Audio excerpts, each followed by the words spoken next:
Shigeru Miyamoto, the main developer of famous games such as Mario and Zelda, once said, "Video games are bad for you, ? That's what they said about rock and roll, which leads me to my next point. Video games are a point of escape for a lot of people, whether it be a first-person, fast-paced shooter or an endless role-playing game. Today, I'm here to talk to you guys about a fantasy role-playing game series known as The Elder Scrolls and its changes throughout time. I personally have over 1,000 hours on the game series as a whole across multiple consoles and platforms. The series is made up of 5 games, known as Arena, Daggerfall, Morrowind, Oblivion, and Skyrim, but today I'm going to concentrate on the 3 main ones that I think have the most substantial changes. So, we have the imaginary continent of Tamriel right here, and jumping right in, we have Arena. Bethesda, the company that created the Elder Scrolls series, made Arena in 1994 as its first stab at an RPG game series. And it was a different pace at the time for the company because they mainly made sports games. Arena is a first-person, point-of-view, quest-based, open-world, role-playing game. Basically meaning you could do whatever you want within a virtual landscape and just do quests or raid dungeons. Despite being an excellent game at the time and the forefront of the genre, there wasn't a lot that was unique about it in comparison to other games like Witcher's 7. According to a YouTube video published on June 22nd, 2015, titled The Elder Scrolls Arena by the Peanut Butter Gamer channel, which has over 2 million subscribers. However, the most unique part of Arena is the fact that the world in which you play in is completely randomly generated by assets that Bethesda created. So every landscape, every building, every dungeon, every quest has been automatically created by the game itself. In the same video, it was said that Arena sported some of the best graphical visuals at the time and had lots of unique textures on buildings and landscapes. All in all, it was a soft approach into a new genre and quite successful. And so right here we have some of the textures and some of the buildings, the character layout,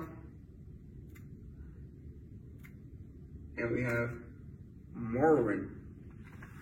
Morrowind is the next game in the series and was said by Todd Howard himself in an interview with Going Nuclear and then later published by the Guardian news article on November 2nd, 2020, that he wanted to make a lightning rod for the next generation in gaming with Morrowind. We packed in as much as we could into the game engine to create a truly new and evolved gaming experience.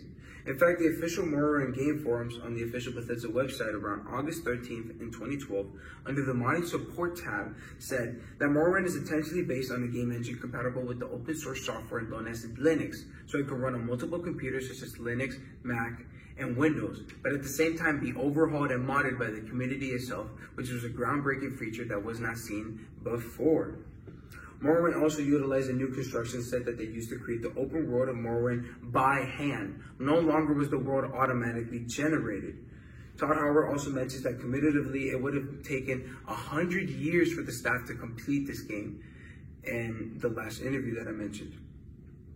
This made Morrowind the first in the series and the first of its kind really to be a handcrafted open world role-playing game, from every building and dungeon to every character and every pebble and every river to be handcrafted. Morrowind also introduced a new story, and it gave a complete character customization menu so you could look exactly how you wanted to. Here we have some of the landscape that they created by hand, and the main point that I wanted to touch up on was the dungeons. This is the dungeon entrance right here, and these are all the multiple paths that you can take, all having all kinds of loot and all kinds of items that you can collect.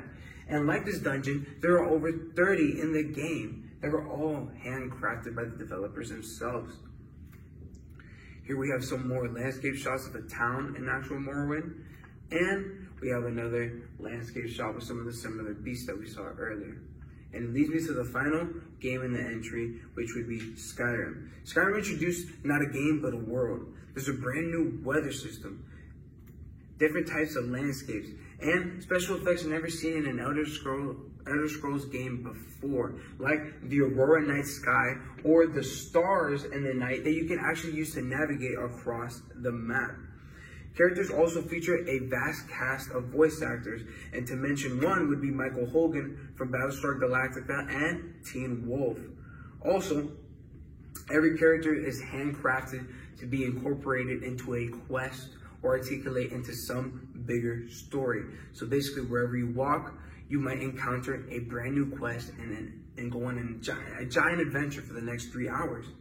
Skyrim also has the longest hours of possible gameplay of all the Elder Scrolls games, with a review on Skyrim ran by the big-time game magazine known as IGN, claimed that the game had over 100 hours of gameplay.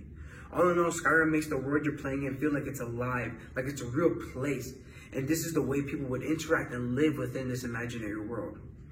This altogether highlights the evolutions that took place from Arena to Morrowind to Skyrim, and in general, highlight the changes throughout the Elder Scrolls series. Thank you so much for watching my speech today, and I hope you guys have a great rest of your afternoon.